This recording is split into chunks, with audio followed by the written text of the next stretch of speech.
This review has been made possible by Toyota of Naperville. As you know, Toyota has tons of brand new Toyotas available for purchase, but did you know that they also have a remarkable selection of used cars? Head on over to toyotaofnaperville.com and look through hundreds of used cars for sale right now. Alright, what's up guys? My name is Zach and today I am driving a 2012 Mercedes-Benz E350. Up front is a 3.5 liter V6, and down below is a 7-speed automatic transmission. Now, I was really excited to see this car pop up at Toyota of Naperville because I think it's really interesting, and the price is definitely something we're going to talk about at the end of the video because it's quite surprising and actually kind of interesting. But let's get back to that 3.5 liter V6. Well, right off the bat, it makes 302 horsepower and 273 foot-pounds of torque, which is nothing to thumb your nose at. It's a powerful little thing. We're out on the test track. It's all warmed up. We'll see what it can do. So like I said, all warmed up. They are doing some construction on the test track, so we're going to have a little bit less space to do this, but still going to do it anyway. Still going to send it.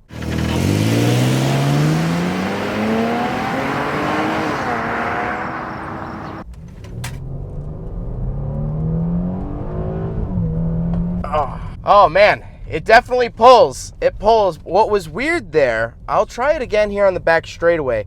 I let my foot off the gas and it still accelerated for like 0.2 seconds, but it was enough to notice. So let's see here. Oh God, it really pulls you. Yeah, that was weird. It hangs for a second after you pull your foot off. Can't say I'm super happy with that. That being said, it still gets 20 miles to the gallon city, which isn't great, but it gets 30 on the highway, which for a big sedan like this, that's definitely really impressive. My old Pontiac used to get 30 on the highway, and that was a tiny little 4-cylinder, and I didn't have nearly the options that this car has, and we'll get into that later on because this is a really well-spec'd out version of the E350. So the Mercedes E350 actually uses a little trick up its sleeve to get better gas mileage. It's something called blue efficiency from Mercedes, and basically it's sort of the ounces make up pounds sort of theory, but for eco driving. So this has to do with the aerodynamics. There's a fan shutter behind the radiator that will give better aerodynamics while driving. There is regenerative braking, eco start and stop functions, which shuts the engine off at idle to save fuel. And there are eco settings within the actual display of the car. All these small little pieces actually work together to make the efficiency of the vehicle just a little bit better. Like I said, it's not going to be like a Prius, but ounces do make pounds in this scenario. But the power is there. It really does pull you. And so let's talk about why. Well, first of all, it has a 7-speed automatic transmission. Like I mentioned earlier, it is shifted on the stalk, pretty much like a Tesla or, you know, an older Chevy or something like that. You actually shift it up behind the steering wheel. But the reason I think it pulls so hard is not only 302 horsepower out of that engine, but this is the 4MATIC. 4MATIC is Mercedes' slang term for all-wheel drive. So this does have an all-wheel drive system. It is an all-wheel drive car, and so you really feel it. It doesn't wobble about. It doesn't try to screech the tires. It just puts that power down, and I absolutely love that. So let's talk about the interior. We have a lot to talk about here in the E350. In front of me, I have 5 main gauges. On the far left is my fuel. Then I have a clock, which is very interesting, the positioning of it. In the center, I get my speedometer as well as a screen. Screen just giving me my odometer, outside temperature, lane keep assist, radar cruise control. Yes, this car has radar cruise control. For 2012, that is a pretty big deal. And even for the price, it's an even bigger deal. As well as a little coffee mug. This is a system in which if you start to veer over the line without signaling, the car notices you're kind of swaying, your reaction times aren't great, the car will notify you. I can also look at my range, my miles per hour in digits, and we're back to the odometer. It's sort of basic. This is really when screens started showing up in gauge clusters around the late 2000s, early 2010s. And so I can't really blame it too much. Modern cars, they'll tell you everything you want to know inside the gauge cluster. They'll even tell you what your neighbor had for lunch yesterday. But this is just very basic, clean, simple. It is what it is. Then on the right, I do have my tachometer and coolant temperature. Now, the steering wheel, well, let's talk about what's first on the steering wheel. On the left is my control panel for that center screen. And on the right are my phone options and volume options. I can do voice commands, things like that. I also have paddle shifters on the back of the steering wheel, which is nice. However, the steering wheel looks pretty dated. It looks like it would be out of something from a 2004 Mercedes. And this car was made 8 years after that. So, unfortunately, this is sort of where you'll start to see the Mercedes' age. The E350's age. You'll start to see it through the steering wheel, and we'll talk about a couple other spots on the car. What makes me incredibly mad, incredibly infuriating, is the radar cruise control stalk. So you control the radar cruise control by hitting a cruise control stalk, which is positioned behind the steering wheel. That's fine. A lot of other people do this. Tesla does it, but Tesla does it down at the bottom left hand of the steering wheel. This, they put it where the blinkers normally are. So I've been driving this car around, and I've been thinking, oh, the blinkers don't work. What the heck? It feels weird. It keeps going to the center. What is this weird thing?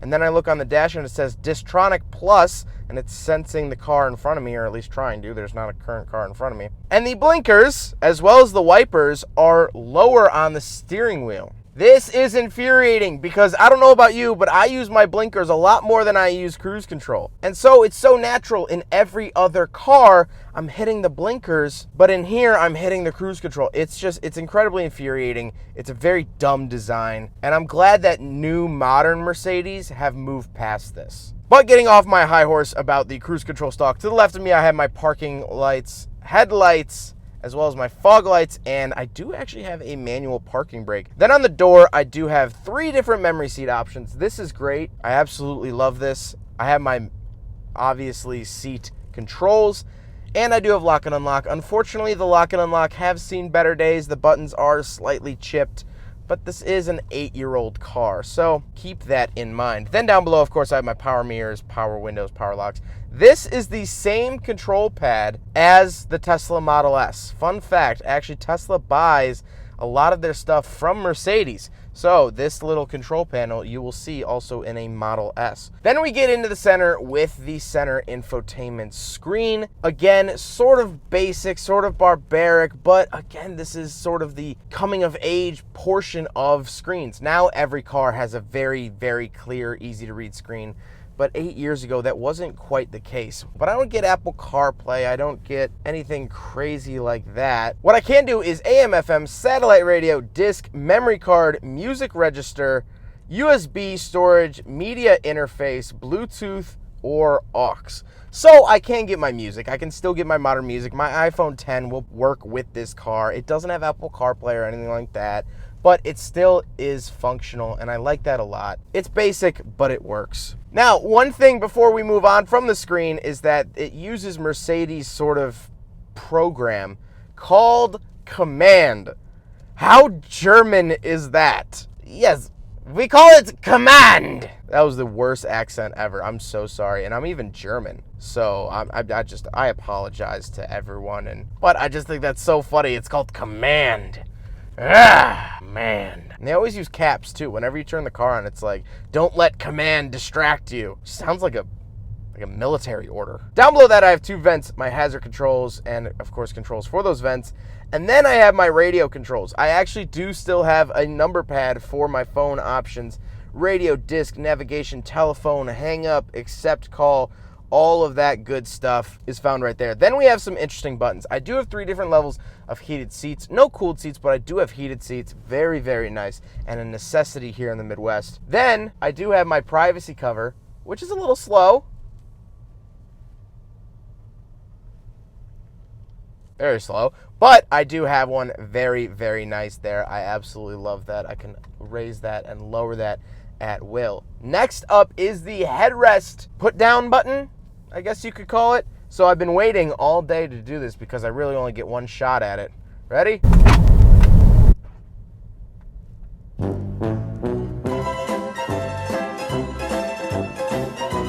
So it didn't work. I can hear it trying to work. It doesn't really want to today. That's okay. That's fine. It's tired. It's a Thursday morning. We're all tired. Then I have my parking sensors off, and of course the passenger seat is heated as well. Then I have my climate controls, dual zone, which is very nice. It's very, very ice cold for even having 115,000 miles on the car. Ice cold, I love it. Center console, we get an ashtray, cigarette lighter, and 2 cup holders, which the cup holders are removable. However, you can't remove the bottom of them. So normally you're able to remove the cup holders, so if a drink spills into it, you can take it inside and wash it in the sink. Well, this just removes the holder part, so if you spill something, it's still going to be in there. Kind of weird. Then I have my controls for the center screen, as well as the ES button, which just switches it between economy and sport mode. I don't know why it's like ES with a rotating thing. The seats are nice and comfortable. Like I said, 3 different levels of memory seats, as well as the passenger gets 3 different levels of memory seats. Very, very nice. If you have some regulars that frequent your vehicle, they can have their own setting, which is really, really nice. But like I said, heated, power, memory, everything you pretty much need. I love it. They are very comfortable. But speaking of seats, we do have back seats, so let's do a back seat review. All right, so we're in the back of the 2012 Mercedes E350. And first of all, legroom is great. I don't know what it is. I think it's just because it's a hot day, but these seats are nice and cool back here. This actually really does help out, surprisingly. It's nice and cool back here. I have tons of room. I'm very comfortable. I could spread out. That's the nice thing about the E-Class. The E and S-Class are longer than the C-Class, so you get a lot more room, which is super, super nice. I do have my own vents. I have a little ashtray and cigarette lighter. Center console. Can open it up. Fold out cup holders, which is cool. Sort of James Bond-y. Overall, not that exciting of a back seat. I don't have screens or, heated, cooled seats back here, but it's very, very comfortable. Whoever you drive around, they're going to be very comfortable.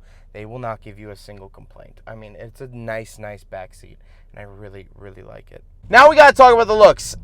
I don't like the front end of this car. I really don't. A couple reasons for that. First of all, I don't like the separated headlights. I think that looks a little weird. Looks like a monster. And I don't like the fact that this is when radar cruise control was brand new, so looking at the front end, it's very obvious to see where the sensor is for the radar cruise control. They're not really hiding it all too well. However, as we move towards the back of the car, it starts to look really nice. I love the back end of the car. I think the rear looks great. Very Mercedes, very modern. LED taillights really help that out. I'm very happy with the rear end of this car. And so, let's get to my final point about this car. I've been teasing it all video. This car is priced just below $10,000 right now. From Toyota of Naperville, I'll leave a link in the description below. This car is listed for under $10,000. You could get in this very Mercedes for under 10 grand. And here's why I think that is an amazing bargain. First of all, the power. But you might be saying you can get a 2012 Hyundai Genesis with the same amount of power, actually a little bit more power, for cheaper. Yes and no. If you could find a Hyundai Genesis V6 that's in good condition for under 10, that'll be impressive. So, reason number 1, power. Reason number 2, technology. Radar cruise control. This might be one of the cheapest cars you can get into right now that has radar cruise control. And as an avid user of radar cruise control, when I drive out of state in my CX-5, I love radar cruise control. I think it saved my life one time in the rain because I could not see someone braking, but it could. Huge, huge fan of radar cruise control. I absolutely love radar cruise control. Not only that, but it does have Bluetooth. It does have aux. Some vehicles from this era still didn't have that. It's got heated seats. It has the rear privacy visor. It's got memory seats. I think overall it's just very, very well equipped. For a $10,000 car, you have to look at this through the lens of the fact that this is a $10,000 car now. Back in the day, it was not $10,000, but now we have to look at it through a different view because you can't get these new anymore. They've since moved on. So, reason number 1 is power. Reason number 2 is technology. Reason number 3, and my final reason, is just the comfortability. Buying a car for $10,000, you usually sort of have to compromise, and you're not going to find the most comfortable car. This is incredibly comfortable. And yes, that's backed up by the technology of the heated seats, things like that. But it's just an overall comfortable, quiet, amazing, amazing daily driver. I mean, if you're into building AMGs and squeezing 900 horsepower out of the new A-Class, or even getting away from Mercedes, even myself, I build RX-7s, Mazdas. I have a couple project Mazdas. A solid daily driver like this wouldn't be such a bad idea. It's so comfortable, it's relaxing. It still has decent power, it still makes good power, and it still has that Mercedes badge, that world-renowned badge. It's a Mercedes. For $10,000, it's so comfortable. This is an absolute bargain. Yes, the steering wheel is dated. Yes, the front end is ugly with the radar, cruise control, and separated headlights. No, it doesn't come with Apple CarPlay or Android Auto. But I think this might be the bargain of the year. $10,000 for this is not bad. I can't get over that. And so, if you want to find this car for $10,000, head on over to Toyota of Naperville. They are the ones that let me take out their E350. This thing is absolutely awesome. I love this car. I really, really do. Their information is not only up on the screen, but it is linked in the description below. Please go check them out. If you're not interested in a Mercedes to purchase, please go check out the rest of their inventory. They have tons of new cars on the lot at all times. Really cool stuff, but I think this would be your best bet. To get into a car, 10 grand, this nice, it doesn't happen every day. And so, huge thank you to Toyota of Naperville. But I hope you guys enjoyed the video. Don't forget to rate the video, comment on the video, and subscribe if you really liked it. Take care, guys.